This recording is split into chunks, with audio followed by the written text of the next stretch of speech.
pessoal, sou o Beto Oliveira, escritor, dramaturgo, psicanalista, sou autor do romance O Dia que Conheci Sofia, né, esse romance, e também é da peça As Cornucópias da Fortuna, que também virou livro, né? Além de outras peças teatrais, A Família de Arthur, Chapeuzinhovermelho.com, Cada Normal com Sua Mania, enfim, escrevo, né, para teatro e fui contemplado pelo edital 14/2020 do Estado, da Lei Aldir Blanc, com uma bolsa para escrever uma peça de teatro, né, que agora já está pronta.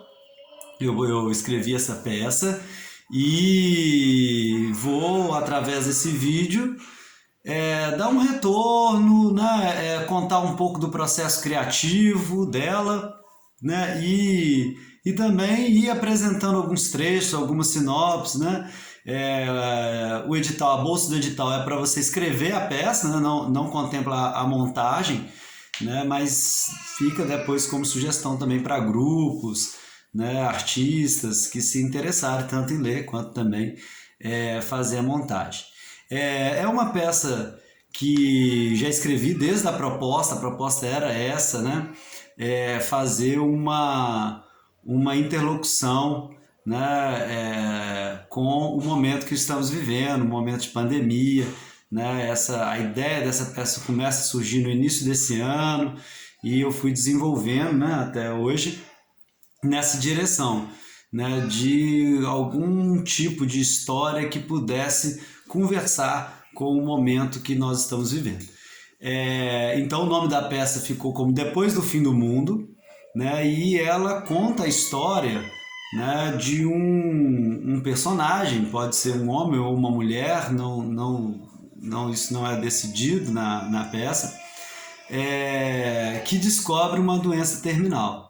E aí, através dessa doença, né, alguns pontos eu fui construindo o enredo dessa história, né, a partir de alguns elementos da própria pandemia, né, que também é uma certa doença mundial, assim, né?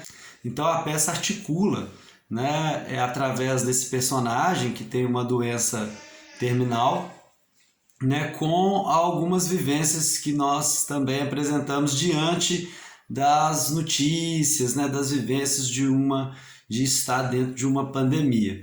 Então a peça ela trabalha, eu vou mostrando isso melhor, né, ao longo da apresentação, mas ela trabalha jogando dois planos. Um é o do personagem especificamente, que descobre uma doença terminal e como ele lida com ela.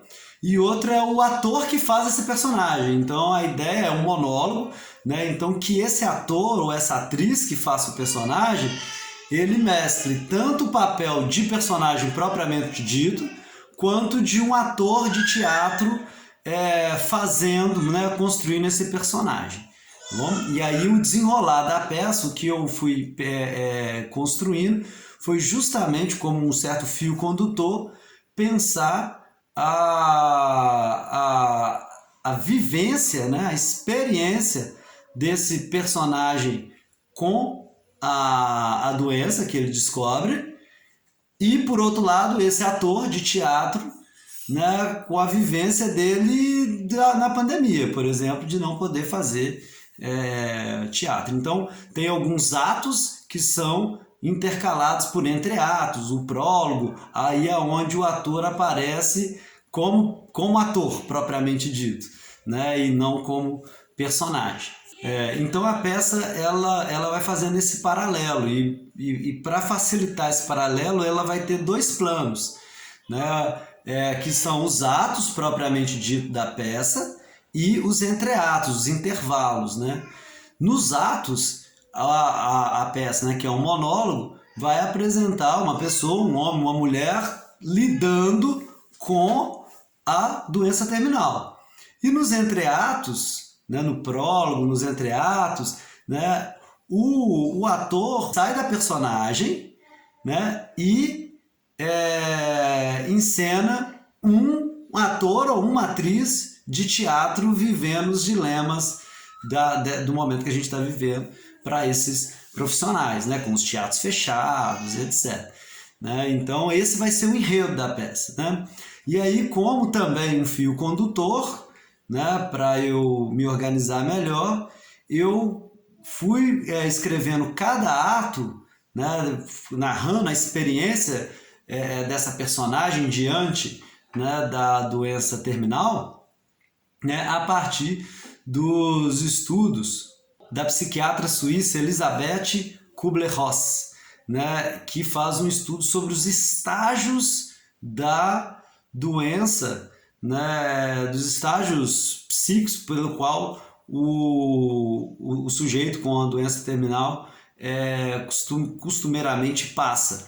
Né? Então essa é uma analogia feita, né, pelo filósofo esloveno Slavoj Žižek, né? Ele recupera esse debate dessa psiquiatra suíça, né, e relaciona com a pandemia, né, pensando que também na pandemia nós vamos passar por alguns estágios que a pessoa com doença terminal normalmente passa, né, de acordo com o estudo dessa psiquiatra suíça.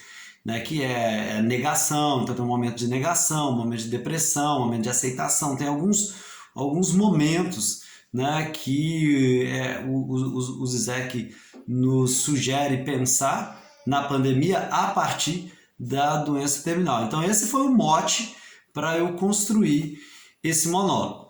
Né? Então eu vou narrando aqui um pouco da história da peça, né, ao mesmo tempo que eu vou fazer alguns intervalos para fazer leituras de pequenos trechos, né, alguma leitura para que vocês tenham um pouco mais de ideia, assim, né, um pouco mais de noção sobre a obra. Né? Então a peça ela começa com um prólogo, então é naquele momento que eu estava dizendo, né, em que o ator, a atriz, ela vai estar encenando não o personagem propriamente dito, né, que descobre doença terminal, mas o profissional de teatro que se vê como um ator, como uma atriz de teatro, mesmo diante, por exemplo, das câmeras, né, gravando peças online. Na verdade, nada do que eu falei importa muito, a não ser o fato de que eu sou atriz de teatro. E os teatros, você sabe, foram os primeiros a fechar e será provavelmente um dos últimos a reabrirem. Mas eu sou atriz de teatro. O teatro estando aberto, fechado, o teatro sendo proibido pelo Estado, o teatro recebendo ou não verba, nada disso muda o fato de eu ser atriz. E se todos os teatros explodirem ou forem transformados em igreja? Ou se nunca mais abrirem? Eu continuarei sendo atriz de teatro. Atriz de teatro. Emprestarei meu corpo, minha voz, meu cabelo, minha alma, por vezes minhas roupas, talvez a minha casa, meus pertences, para fazer existir um personagem que não existe e que, porque não existe, pode existir em cada um que me acompanha. Mesmo agora que me apresento como sou, estou dando vida a uma personagem chamada Camila, que não existe. E hoje emprestarei meu corpo, minha voz, meu cabelo, minha alma, minhas roupas, minha casa e meus pertences para fazer existir a personagem dessa peça depois do fim do mundo. E aí a gente tem o primeiro ato, que, de acordo, né, como eu estava dizendo com o estudo da Kubler-Ross, passa vai seguir, né, cada ato vai seguir os estágios que ela identifica da doença terminal, nos estágios psicológicos, assim, pelo qual o sujeito passa. E ela coloca como primeiro estágio a negação. Né? Claro que nem precisa contextualizar muito, né? Ou como que isso se relaciona de fato com o momento que a gente está vivendo de pandemia, né? Muito negacionismo mesmo, né? Embates assim, né? Sobre descaracterizando a letalidade do vírus, né? Ou apostando em cura sem comprovação científica, desacreditando a vacina, né? Dizendo que não precisa fazer nada. Então essa é o primeiro estágio, essa psiquiatra suíça coloca da doença terminal, e, seguindo a sugestão do Zizek, é de fato uma experiência também que nós vimos, né? Assim, ou aqui no Brasil, se o vírus não vai chegar porque aqui faz calor, então vai ficar lá na Europa, né? Nos lugares mais frios, né? Uma certa negação. Esse personagem, então a peça ela se abre, né, no sentido de tem esse prólogo, né, mas o primeiro ato, que é o ato da negação, se abre com a descoberta e com a negação então da doença, né? Não é possível que eu estou com essa doença, então ele vai se debatendo, interrogando, vamos dizer assim, os próprios médicos que deram esse diagnóstico. É uma peça que passa um pouco num tempo um pouco futuro, então tem muito uso da tecnologia para fazer o diagnóstico, então ele desconfia dessa tecnologia, ele pergunta de que país é essa tecnologia, né? Tentando desacreditar ela para, de certa forma, negar a doença. Aí vou deixar para vocês aí um pequeno trecho e a gente volta a conversar. Olha, eu pesquisei sobre os sintomas e eu não apresento praticamente nada do que falam lá. E no mais, eu não sei se eu devo me preocupar. Estão testando um medicamento novo aí que parece prometer a cura. Olha, eu vou ser sincero com você. Sabe o que eu vou fazer? Nada. Continuar minha vida normal. Se morrer, e daí? Lamento. Todos nós vamos morrer um dia. E se for um alarme falso, ótimo, não vai acontecer nada. E se por acaso eu, de fato, estiver com essa merda, eu pelo menos vou viver feliz até o dia que chegar a morte ou a demência. Bom, é isso, né? E nesse primeiro ato, né, uma outra orientação, assim, foi também buscar alguns filósofos, né, que pudessem representar mais ou menos, né, não é algo muito decidido, mas mais ou menos esses estágios pelos quais o Zizek, né, sugere que passaremos na pandemia baseado na psiquiatra suíça.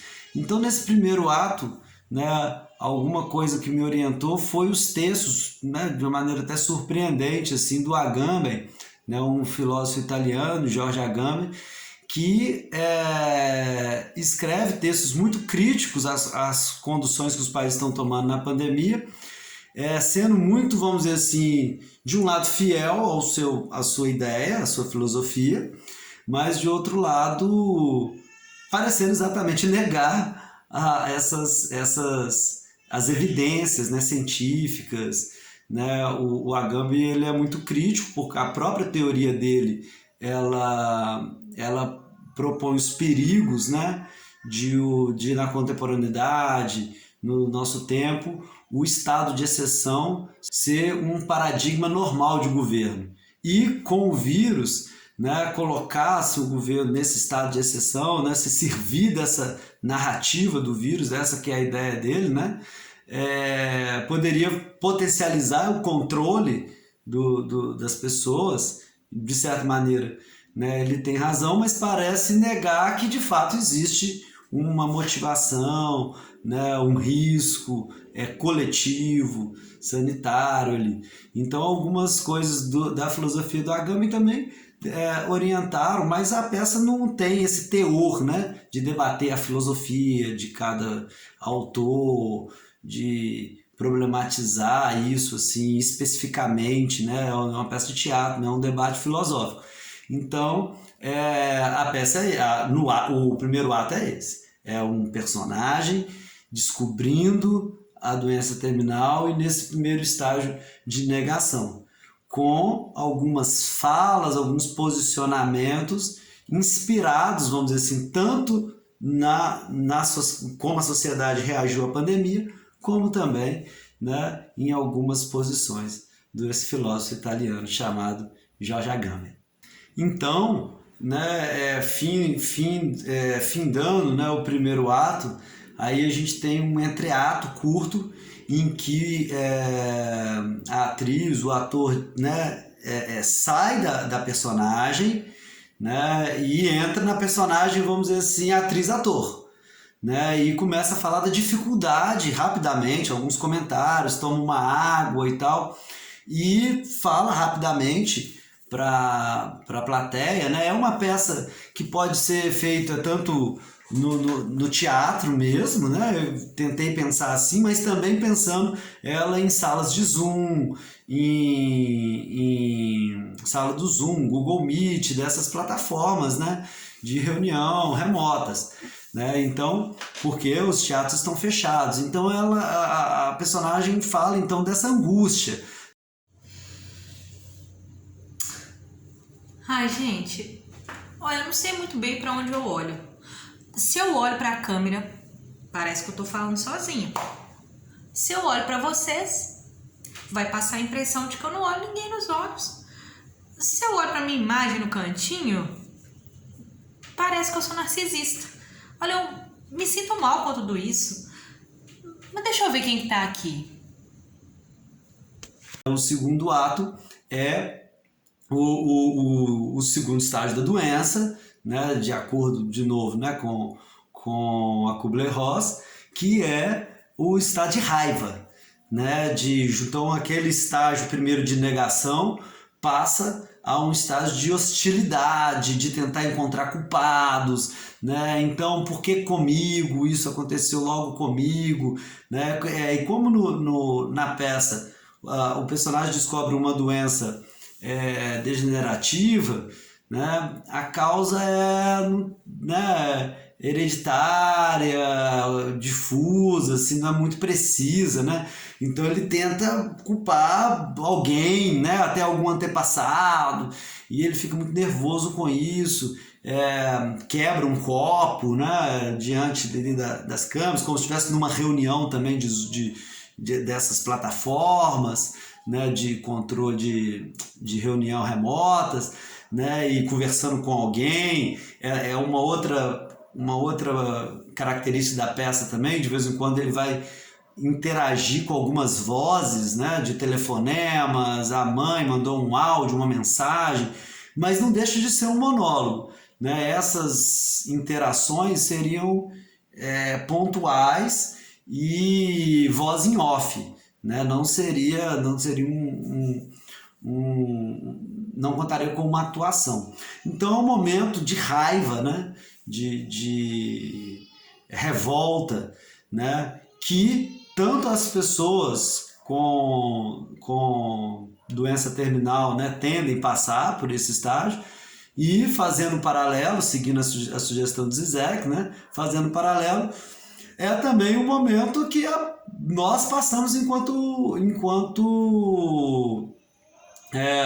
durante a pandemia, né? Então, uma negação inicial, a gente pode pensar assim, né, para algumas pessoas talvez estejam nesse primeiro estágio de negação, e acompanhado do segundo momento de revolta, de raiva, né? Olha, eu estou trancado em casa, então todas essas angústias, né, que se transformam em ódio, em raiva, em revolta, né?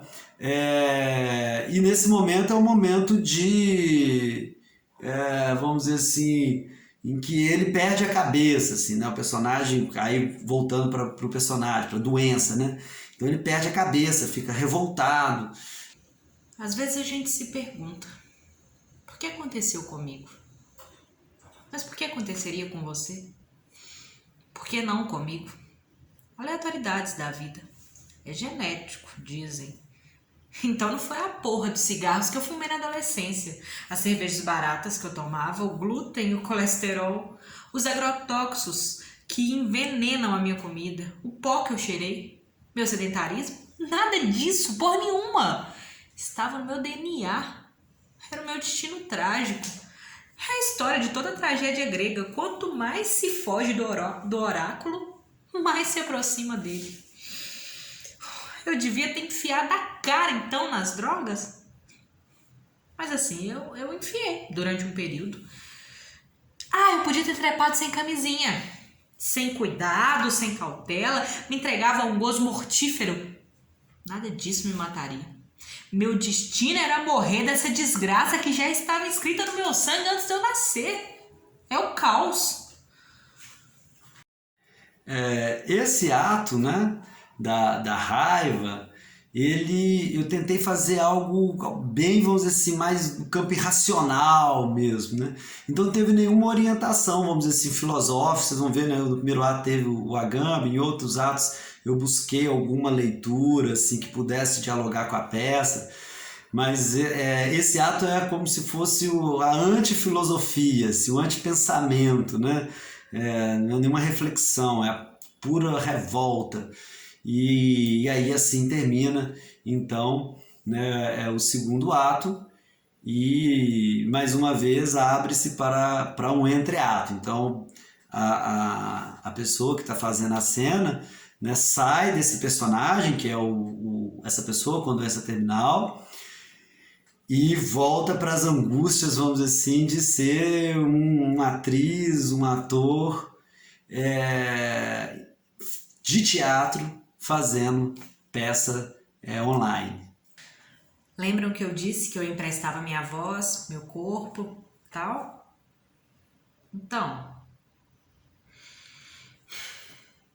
eu tinha um carinho muito grande por esse copo. Não, juro. Vocês devem estar pensando, é claro que ela pegou o copo mais barato da casa dela. Ou, mas não, o teatro tem dessas coisas. A gente paga com o nosso corpo, a nossa carne e pagamos também com o que gostamos.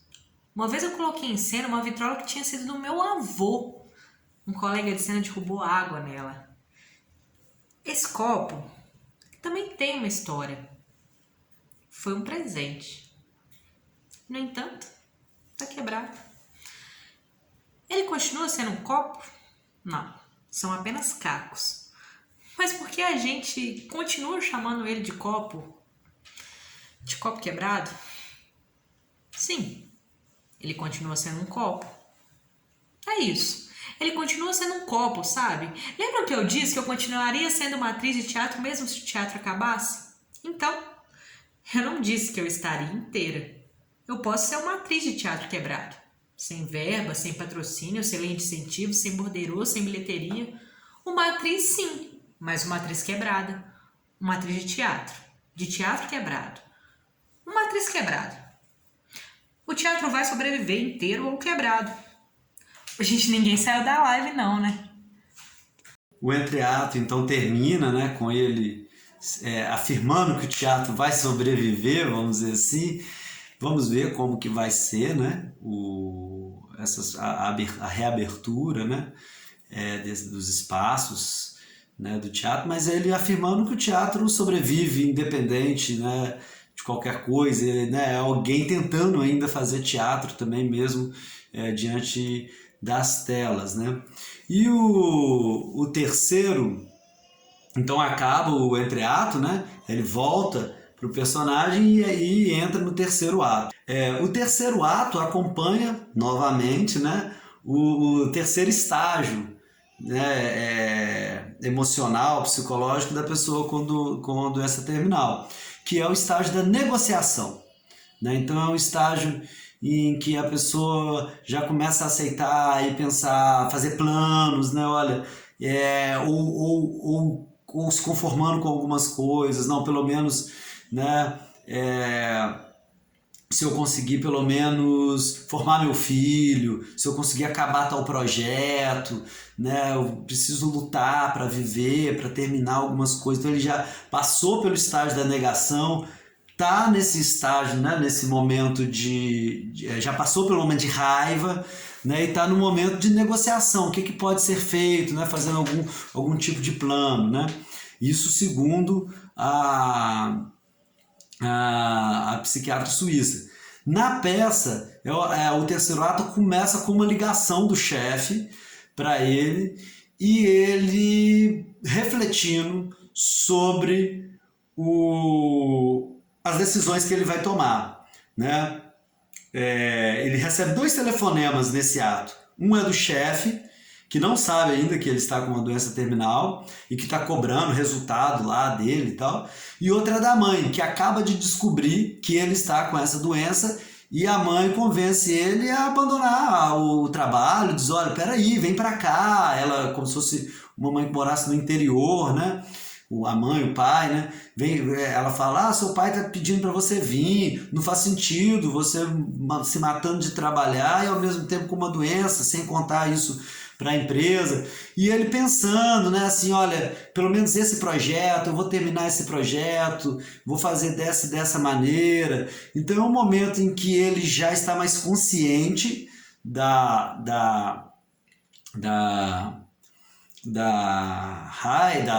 doença que tem, da condição clínica, etc. Mas começando um processo de negociação, assim, pensando assim, um percurso, né, principalmente voltado ao universo do trabalho. Então é um momento em que ele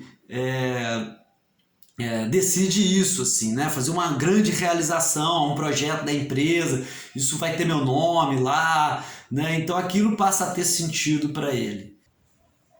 Oi, seu Murilo, tudo bem? Eu tô te mandando esse áudio porque o RH deve fazer contato aí por conta de um diagnóstico que eu recebi. Mas tá tudo certo, beleza? O projeto sai até março, eu tô trabalhando nele a todo vapor. A todo vapor? Ai, às vezes só escutando mesmo que a gente fala que percebemos nossa loucura. Estou trabalhando no projeto a todo vapor. O que foi que eu disse? O mundo tá acabando e eu trabalhando no projeto a todo vapor. Eu não sei se eu devia estar preocupada com isso. O mundo tá acabando? Será? São tantos fins do mundo. Mas para mim, ele talvez esteja mesmo acabando. E eu preocupada com o projeto do seu Murilo. Mas é importante para mim. Para também dar uma iluminada, assim, uma arejada assim,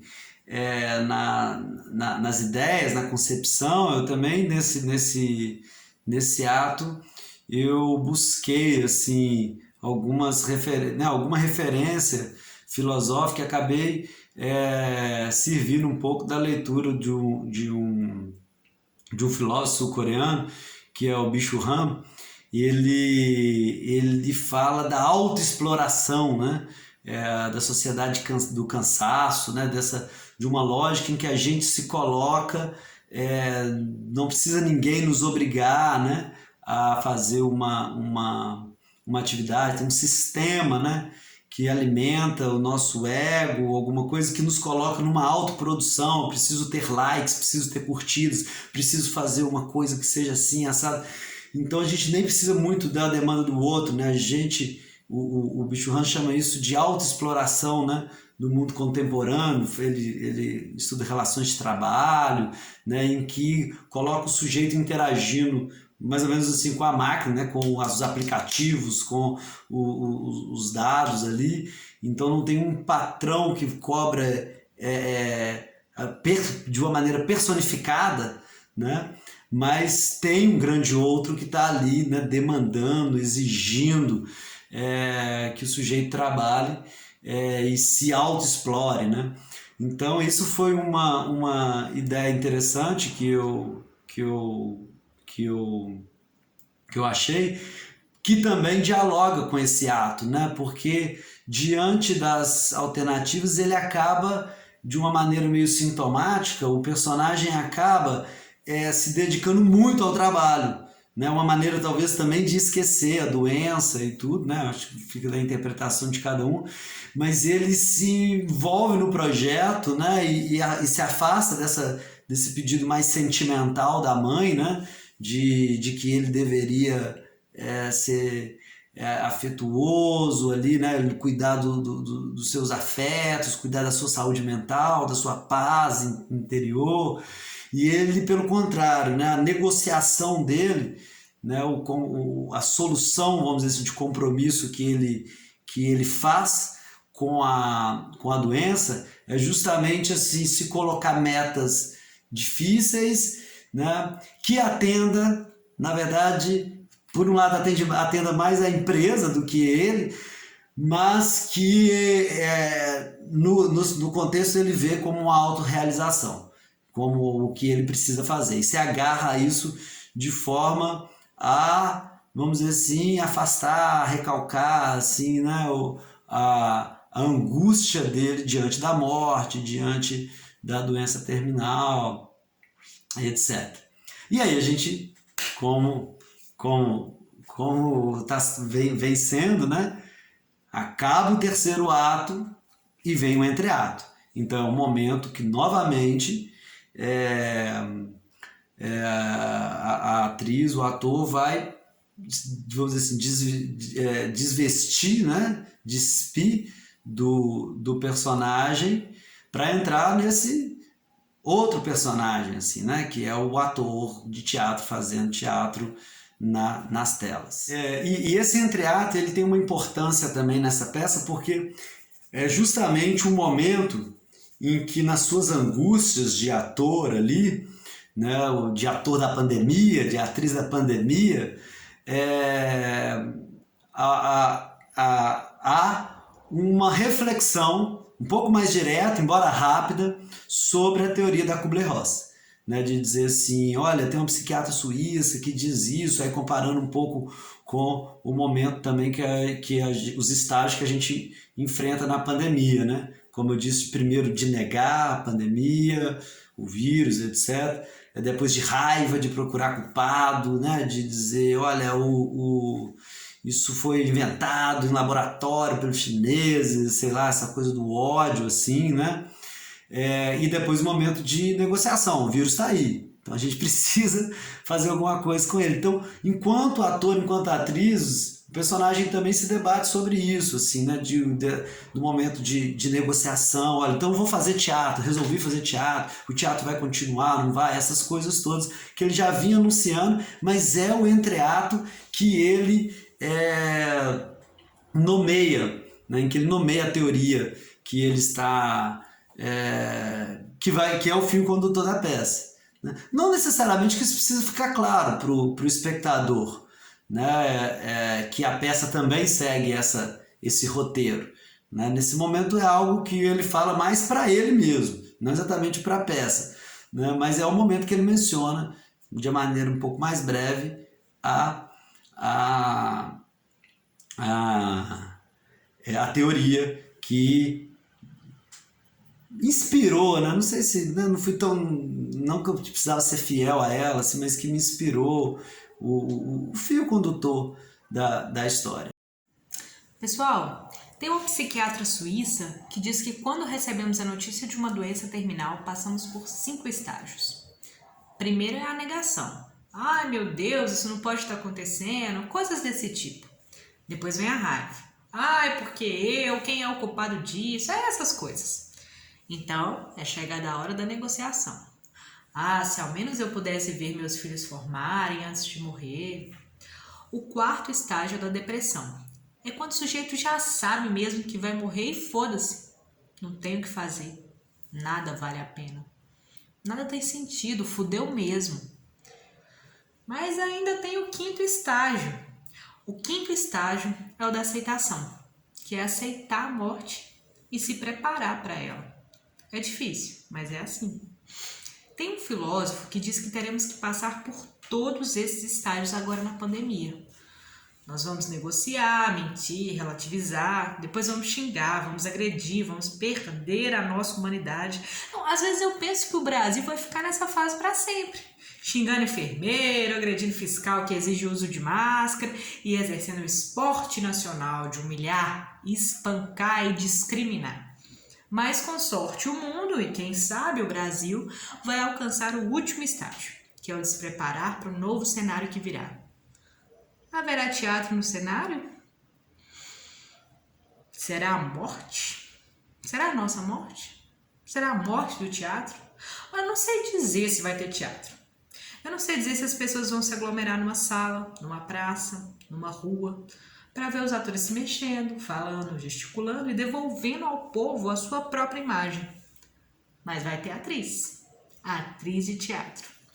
Quebrada ou inteira, vai continuar existindo a atriz de teatro. Nem que seja aos cacos. Ah, mas vai continuar, eu acho. O quarto ato, né, ele coincide então com o quarto estágio, né, da teoria da Kubler-Ross, que é o estágio da depressão. Então, um momento, né, em que o doente terminal, e nesse caso o personagem, é, começa uma aceitação maior depois da negociação, mas começa também a viver os efeitos de compreender o seu estado, compreender o momento que vive, né? E difícil, da angústia da morte e tudo. Então é o momento, talvez, não sei, eu fiquei pensando se não é o momento, né? Esse vídeo eu estou gravando em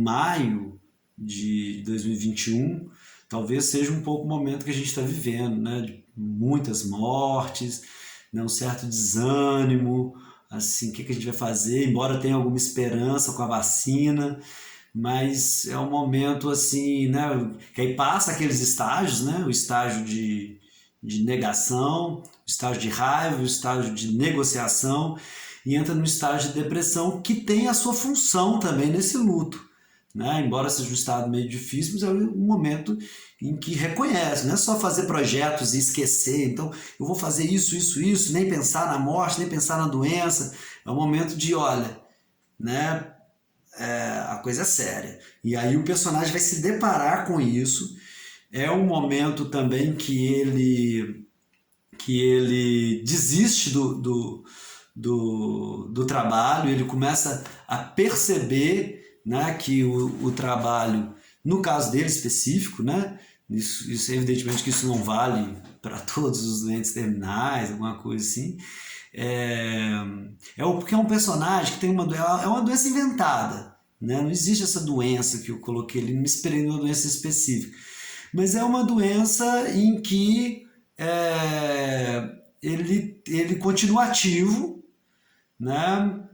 Mas ele sabe que em questão de anos, mais ou menos, né? Ele fala em algum momento, acho que de 5 anos e tal, a chance de sobrevivência é raríssima. Então ele tem um tempo, então nesse momento ele está ativo ainda, né? Mas é o momento em que ele começa a não aceitar alguns abusos mesmo, né, da empresa. Aí tem uma discussão com o chefe nesse ato também, que ele disse, eu vou me submeter, né, a isso, e aí ele começa a ver que aquilo que dava sentido para ele, que era a grande realização, não era uma grande realização.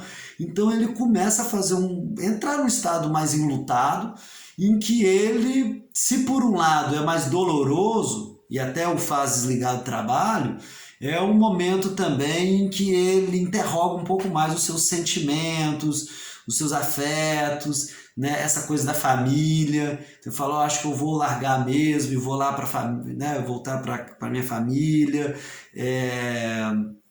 reconectar, arrumar um outro tipo de trabalho lá, né? Cuidar um pouco mais do tratamento em si. Mas ao se deparar com isso, ele entra no estado mais depressivo também, né? Como eu disse, é possível fazer uma relação com esse estágio, né, da doença terminal, que a Kubler-Ross chama de depressivo, com o momento que a gente vive também, ou pelo menos com alguns momentos, né, que nós passamos também durante a pandemia. Vai tomar no cu! Que merda é essa, caralho? A empresa vai continuar a mesma coisa, cara! Não, meus amigos vão nos mesmos bares. Não, na boa. A vida tá aí, comigo doente ou sã. Pra que servem os meus pensamentos? Não, sério. O Tomás vai tocar um negócio, a Kátia ajuda ele. O mundo continua girando numa boa. Eu estar sã ou doente só muda uma coisa. Só muda pra quem terá que me aturar. Nossa vida se resume a isso. Precisamos estar bem só para os outros nos suportarem melhor. Nossa mente sã, nossa inteligência serve para os outros nos suportarem. O melhor seria eu morrer logo. O melhor seria a doença começar pelo fim, me matando assim que o Tomás pegasse a coordenação do projeto. Um estorvo a menos para o Tomás, um estorvo a menos para a empresa, um estorvo a menos para minha família. E a vida continua sem mim. Porque no que eu chamo de minha vida, nada é meu. Esse terceiro ato, né? Que ele é o ato quase assim, desculpa, o quarto ato, né? Esse quarto ato é o ato quase assim antagônico ao primeiro, né? Da negação. Então tem o primeiro ato da negação, o segundo da raiva, o terceiro da negociação e o quarto da depressão, que é justamente o aceite. Esse quarto ato, né, como em outros atos também me servia assim, de alguma inspiração filosófica, um autor que me orientou um pouco, assim, né, como eu disse, não é inspirado, mas assim, um certo vento, né, de ideias que me soprou assim, é o Jean-Luc Nancy, justamente um crítico do negacionismo, né, da negação. Né? Ele cunha até um termo neoviralismo, né? Fazendo uma crítica também ao neoliberalismo nesses aspectos para lidar com a pandemia. Né? Ele diz, olha, isso provoca mortes, né? É preciso algo. Então ele de certa maneira, ele antagoniza com o próprio pensamento do Agamben, né? Que critica que a pandemia daria formaria, né, faria do estado de exceção um paradigma de governo. O Jean-Luc Nancy de alguma maneira diz, olha, mas não dá para negar, né? É preciso reconhecer. Então é o momento da peça também em que há um maior reconhecimento do estado da doença, não exatamente uma entrega, né, de desistir, mas de não ir na negação, né, e de refletir sobre o sentido da vida. É um momento mais existencial também, né? E como eu disse, é um momento importante desse processo, inclusive da doença terminal, inclusive dentro da teoria dessa psiquiatra suíça, né, de um momento de reflexão, de lidar com a existência, com a finitude, né? Então, não exatamente se entregando para a doença, mas não negando, né? Encarando, incorporando ela como uma experiência subjetiva. E aí, como das outras vezes, entramos mais uma vez no último entreato. Pessoal, tá acabando, beleza? Ah, não a peça. Não, a peça continua até depois que a gente desligar aqui. Tá acabando é o mundo mesmo. Depois do fim do mundo, a gente vai poder se encontrar de novo. Aglomerar, fazer festinha, né? Deixa eu ver quem tá aqui. Bacana, que legal.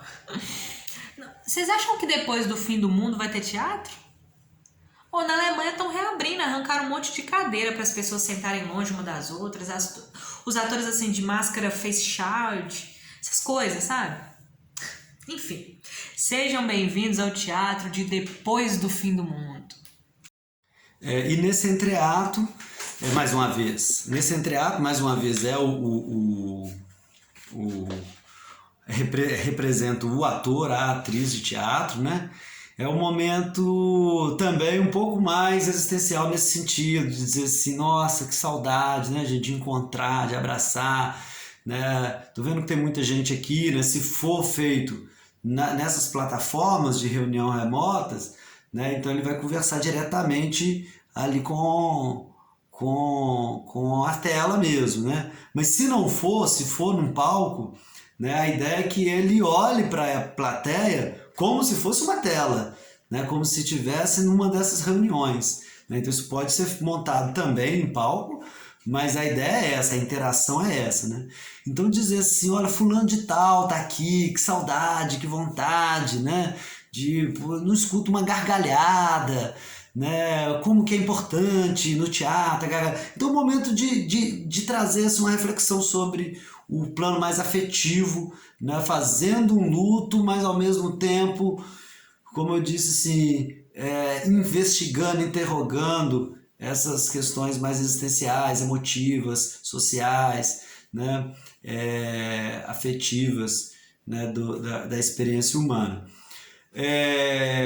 E aí a gente entraria. Esses entreatos são sempre curtos, tá? É como se fosse um momento assim né, da atriz, do ator ali tomar uma água, alguma coisa, e ele vai desabafando com o público.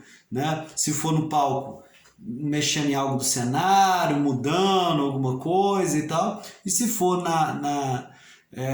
numa sala de reunião remota, vivenciando mais isso, assim, né? Essa coisa do home office, desse tipo de experiência. Então, né, terminando o quarto ato e esse entreato, entramos no ato final. O quinto estágio, né, da doença terminal, segundo, mais uma vez, essa psiquiatra, é o da aceitação, propriamente dito. Vocês viram que o que ela coloca é um processo até chegar à aceitação, né? Ressaltando que a aceitação não significa desistência de viver, entrega, não é isso, né? Mas é um processo de conhecer a própria realidade, né? Tem é como se fosse reconhecer a nossa própria finitude, né? Mas numa experiência muito mais radical, né? Porque nós mais ou menos sabemos, né, da nossa finitude, sabemos que vamos morrer, mas não nos ocupamos no dia a dia, no estado normal, né, com isso. No estágio de doença, sim. No estágio de pandemia, de certa maneira, também, né? Então, é um momento que a gente precisa, olha, de fato, começa a chegar, né, notícias de pessoas próximas que perderam a vida, né? Então a gente vê assim, olha, é um risco, então a gente precisa pensar também sobre a finitude, sobre a possibilidade da morte, sobre inclusive como evitá-la, né? Mas a aceitação tem a ver com isso, com uma certa uma passagem, né, dessa depressão, desse momento mais de reflexão, para, vamos dizer assim, uma certa proposta de vida mesmo, assim, né? De, olha, então agora eu vou fazer assim, o tratamento vai ser esse, né? Eu vou lutar até com todas as minhas forças, né? Para sobreviver, mas sei que a condição, né, é grave e tudo, o que eu posso fazer, então, de quem eu quero despedir, né? Então é um momento de colocar um pouco mais de ação, né? Menos reflexão do estágio depressivo, um pouco mais de ação. Então na peça isso vai acontecer também. Então o quinto ato, ele é um ato que então já passou por esses estágios, né, de negação, de raiva, de negociação, e aí começa, né, nesse período mais depressivo, e depois de aceitação, né, que por isso que eu disse também que esse momento depressivo pode ter uma importância, né, de fazer essas reflexões para pensar uma ação a partir da aceitação. Então, peraí, como que a gente se reconfigura, né, repensa. Então, o momento dele também, aí ele já saiu da empresa, né, já está pensando de fato em outras alternativas para uma vida um pouco mais tranquila, né? Onde ele não se mate por conta de nada ali, né? De algumas ilusões, ele vai percebendo que tem algumas ilusões, vai se deparando assim, o que realmente importa, o que eu quero, né? Tanto em questão de tratamento quanto em questão afetiva, né? O que eu quero viver nesses anos que me restam, né? Então ele é um momento um pouco mais de ação, assim. E aí ele é um momento em que ele reconecta com muitas pessoas, ele faz ligações, fala que ama as pessoas, né? Declara-se um pouco fica um pouco no ar, assim, qual o projeto de vida que ele vai fazer. Não quis decidir algo sobre isso, mas ele vai um pouco nessa direção, assim, inclusive de reunir essas pessoas, né? Vamos reunir, aí também assim fica uma dúvida, se, né, isso pode ser feito, se for no palco, de uma maneira envolvendo mais a plateia de fato, presencialmente, ou se for nessas salas de reuniões remotas, né, pedindo para abrir a câmera, né? Abre a câmera, pessoal, quero ver vocês e tal. E aí um momento, já vai vir de um entreato mais assim, né, em que o ator está dizendo sobre isso, sobre a importância da risada na plateia, do retorno da plateia.